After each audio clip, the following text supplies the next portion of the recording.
So I'm going to show you how to attach the Lanyard wrist strap to your Insta360 Luna Ultra camera.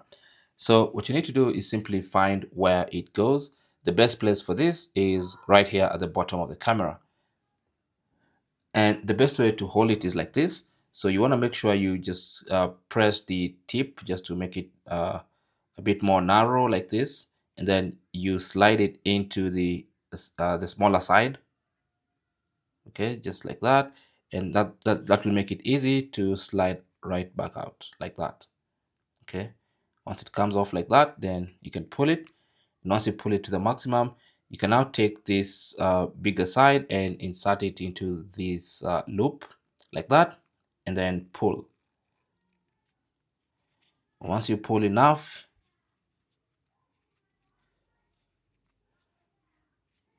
then now you can fasten it like that and then pull completely, and that's it. That's how to insert it. So now when you're using your camera, you can simply put the wrist strap on your wrist, and in case the camera falls off, then it's held securely in place. So it's a very important component in the packaging.